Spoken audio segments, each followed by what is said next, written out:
So when you were making the film, I mean, you must have been kind of spoiled for content choices and storylines to go down. Like, how did you decide? What did you want to communicate to people about the race? Did you have a bit of a spec that you had to follow, or was it just like Yeah. you get home from Uh, Morocco and have to decide what to do with 40 minutes?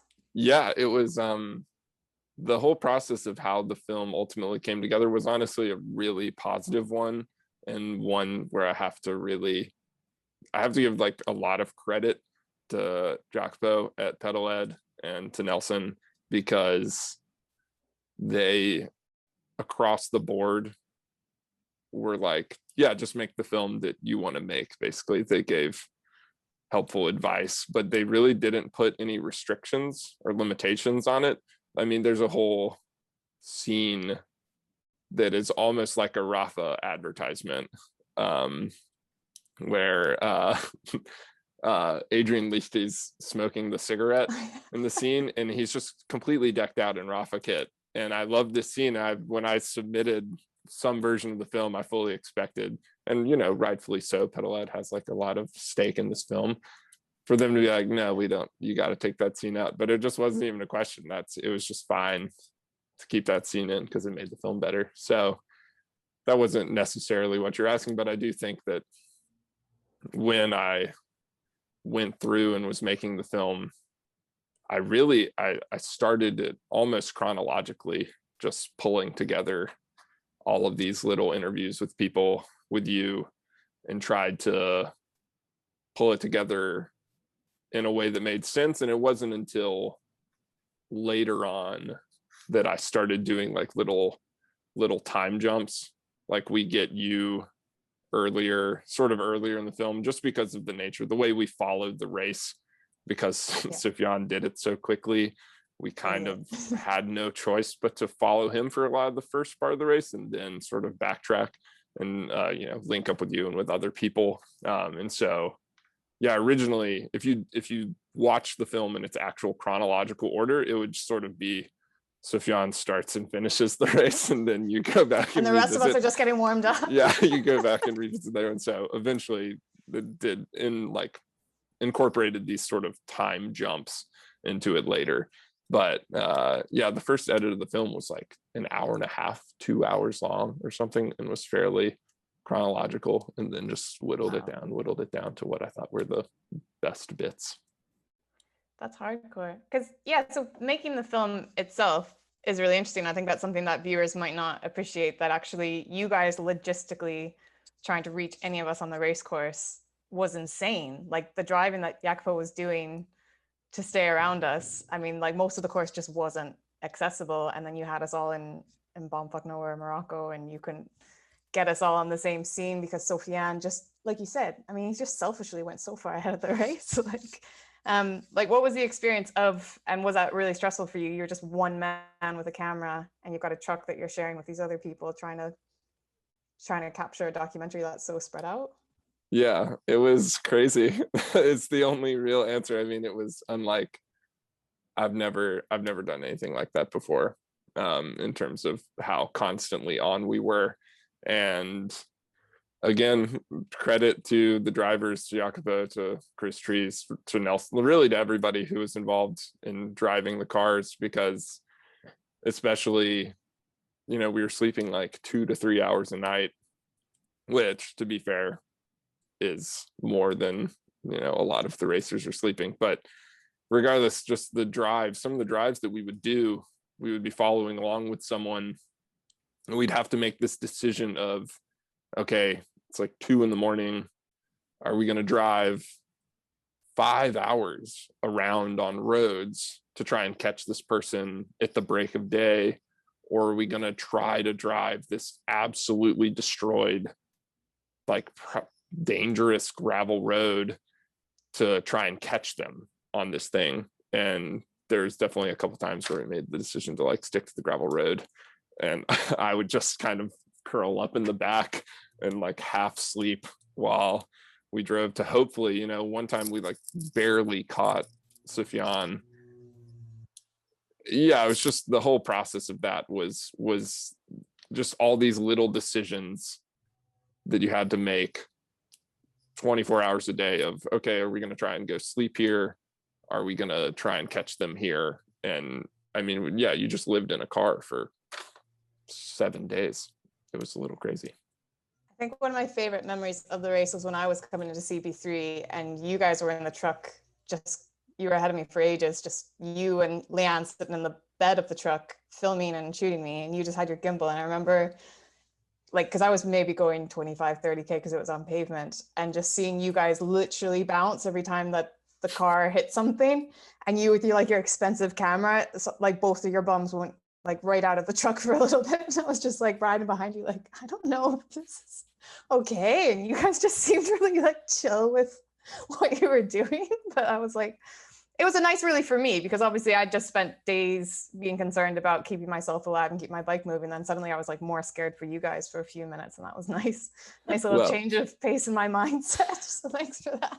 yeah, glad we could offer a little respite. Yeah, that I mean, I remember that part super well because we hadn't filmed with you hardly at all, and we really hadn't gotten much.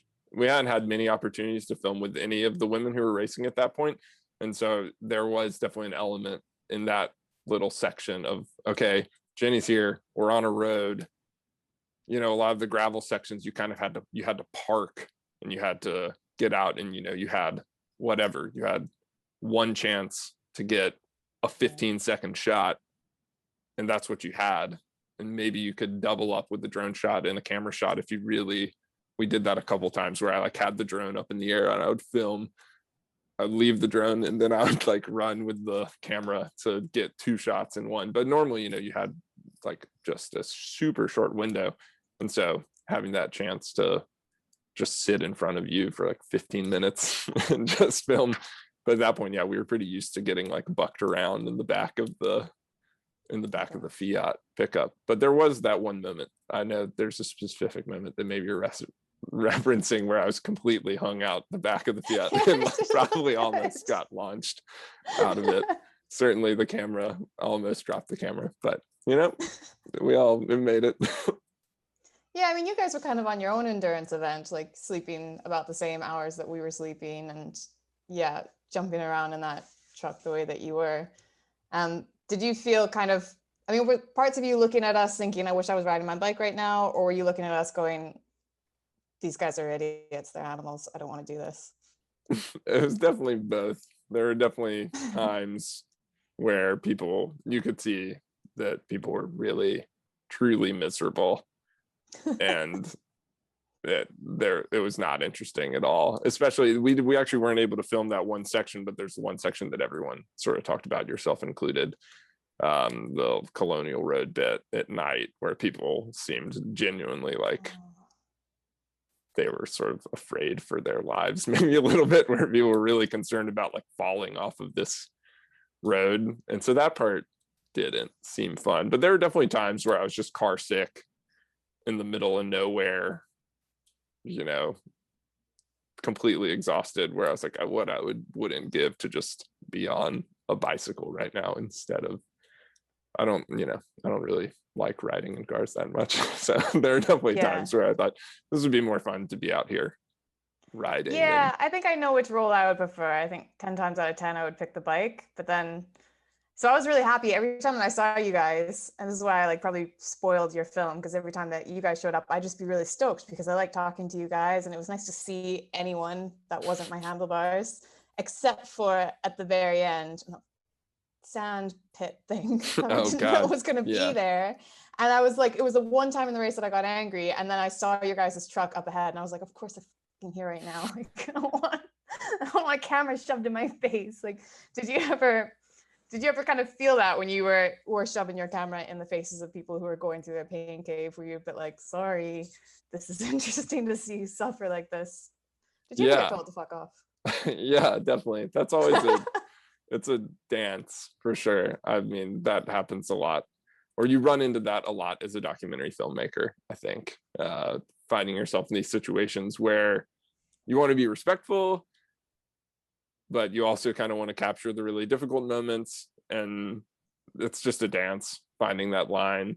And I think like with your last scene in your sort of desperate moment, I felt like at that point I sort of knew you well enough that I felt like I could get away with Oh, you thought just you got away with that. I guess That's yeah. nice. Thought I could I keep didn't have the rolling. same memory. Yeah.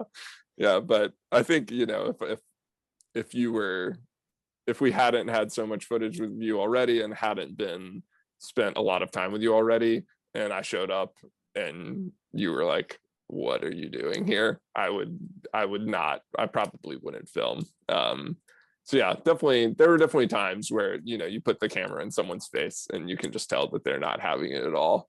And sometimes that can make for good footage if you use it correctly, but normally that's not that interesting. I'm actually really proud of that one scene because I hope you noticed that I did this on purpose, tried to pull you into the film by asking you a question that I knew you'd have to answer. And that's the only time that you appear in your film. Otherwise, it's just like, It is who the is only this guy time that behind I there? that I speak in the film. I just thought it was, for whatever reason, I thought it made sense to. I normally try to keep my voice out of films, but there's just something about that scene that was like, yeah, we'll break the fourth wall a little bit here. And I'm super yeah, proud of that. yeah, you did. Yeah, you forced me into the film. Sucker. That's what you Yeah. get for showing up at my low moment. Yeah. That's the worst I can deliver for your punishment is Well, make you appear in your film. yeah. Also, that's another like weird technical bit. My microphone was like halfway unplugged during that scene, and so Oh. there's like a weird. I had to like cut it together in a certain way that dodges these moments where it's sort of the microphone's going in and out. But there's definitely a moment where I knew I'd written a ton of notes while we were shooting, and I knew going into editing, I was like, oh, this is going to be sort of like one of the like major scenes in the film. And then I remember watching the footage and it being like messed up and just like screaming alone in front of my computer, being like, how I did do you that mess all the this part up? time. But there's enough in there to to salvage it. Oh, so I almost got away with that not making an appearance. It was very close to Oh man. yeah, I not should being in try harder to sabotage your gear next time.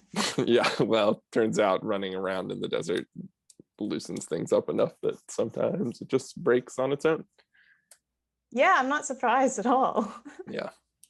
So I will ask you a question, but like I'm not going to understand the answer, but just for the geeks out there, do you want to talk a little bit about the kit that you use? Because yeah, keeping your stuff powered, having the right equipment while you're being thrown around in a sandy truck, like that must have been a challenge for your equipment. Yeah. Yeah. Everything got really beat up for sure. Crashed the drone two different times. Oh no. Getting the drone into Morocco at all was an Yeah. absolute nightmare of a process. Yeah, I mean, that was just like a huge ordeal getting the permits and everything to do that. Right. But yeah, crashed the drone 2 times, had to like dig rocks out of one of the rotors to get it to fly again. So it got beat up pretty. It still works though. No way. And then yeah, my whole camera bag, I mean, probably still has sand in it. It's just there's definitely a period where it's like I don't know that I'm ever going to get all the sand out of this stuff. My bike feels the same. Yeah, I don't doubt it. I don't doubt it. But yeah, I shot it all on Fujifilm X-T3s. And yeah, they're fairly like weather sealed cameras. So they didn't, Right. both the cameras still work. So that's as much really as I could hope for. They probably don't have much of a resale value at this point. They look really beat up, but yeah, Weathered. they're definitely weathered. Everything survived. Yeah, exactly. Maybe they'll appreciate in value. Yeah, maybe. Yeah.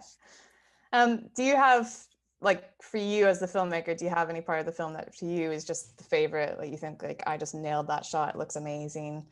Everyone should watch it again. You can be cocky. Go ahead. No, I don't really feel that way. I don't. There are definitely a couple shots that I think are really nice. There's a one drone shot where it's flying over a gorge.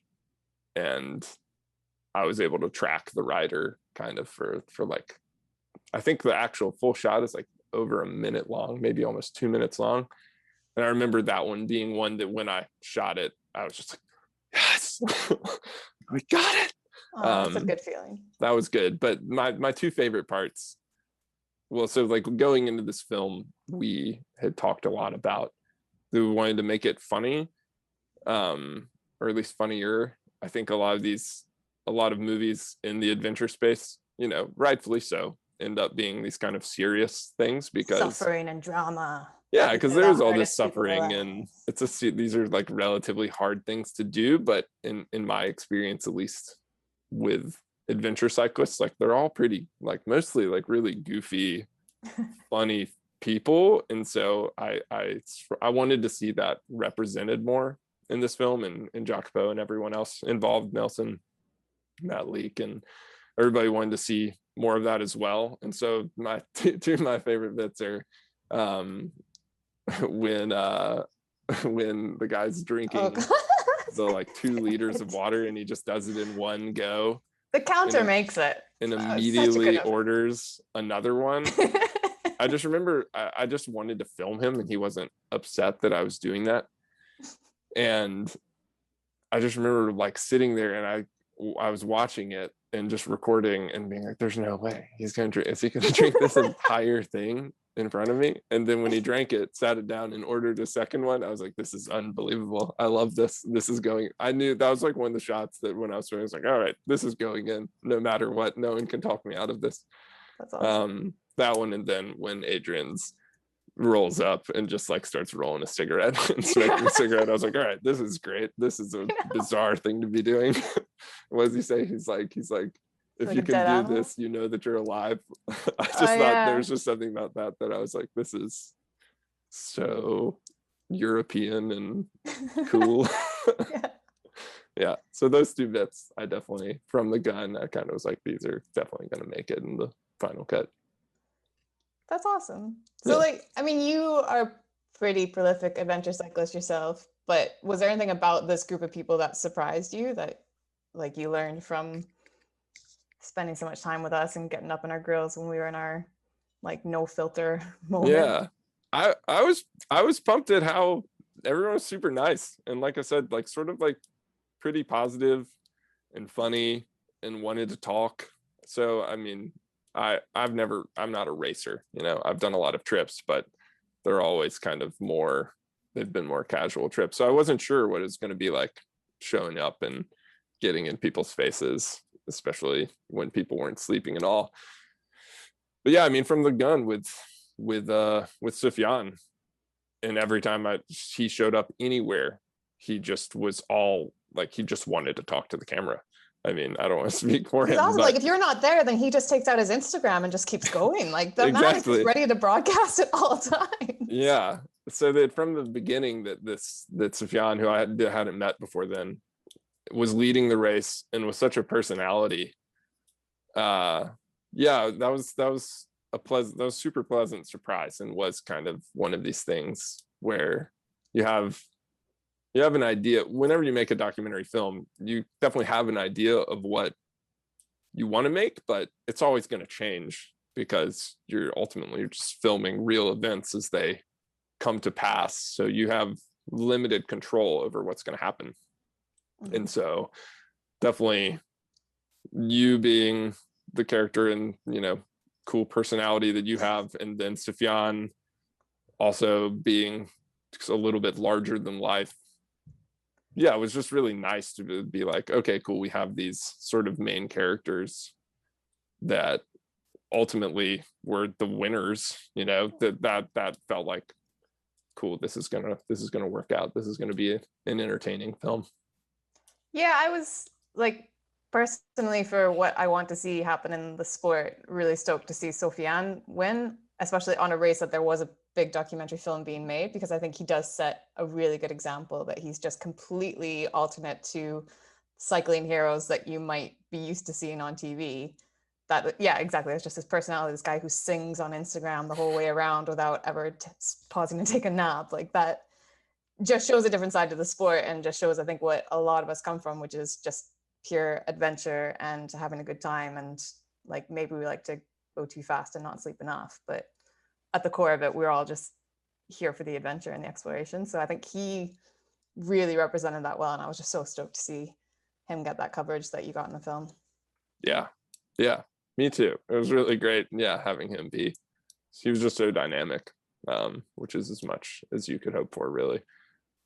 Although I think for most of us, it does kind of change the experience when the camera shows up, because like up until then, you can be anywhere inside your own mind, and then the camera just reminds you that this is real. I mean, that's the way that it's for me. I don't know about all the other racers, but for me, whenever the camera's there, it like kind of jolts you back. You're like, this is real. This will end. Like, you know, and I asked you, what does the finish line look like? I'm like, oh my God, this guy's seen the finish line, which means that there is a finish line. This will end one day. Like, Yeah, and so you are kind of, you do get switched into a different mood really quickly.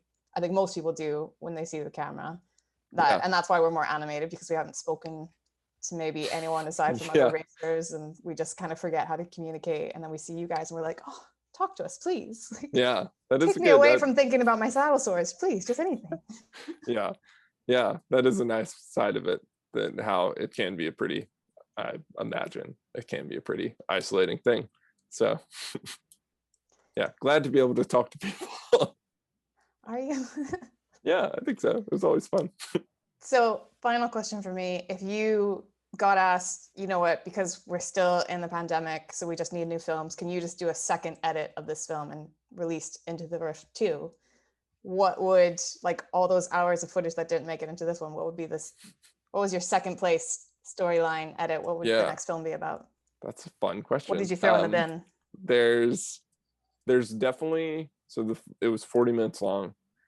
There is very easily, I still have it saved, but there's definitely like a 50-55 minute version that I think is still good. That I think the 40-minute version was like, that was the right length. But there's definitely a fairly complete 50-55 minute version that just has a ton more of just people talking. That third section of the film where we kind of are just moving through people further off the front of the race. There's just a lot of scenes where we would just show up and people, like you're saying, clearly wanted to chat and talk about their saddle sores and talk about the crazy things that had happened to them. And that there would just be a version of the film with a ton more of that, because I love all of those parts. And already did something that I haven't seen that in any sort of adventure racing films, sort of that sequence where there's no B-roll or anything like that. It's just we keep bopping to person to person to person, and they just kind of tell kooky stories about what's happening on the road. And so I mean, I'm sure that exists somewhere, but I hadn't seen something like that, so that already felt like a kind of a weird thing to do when we did it.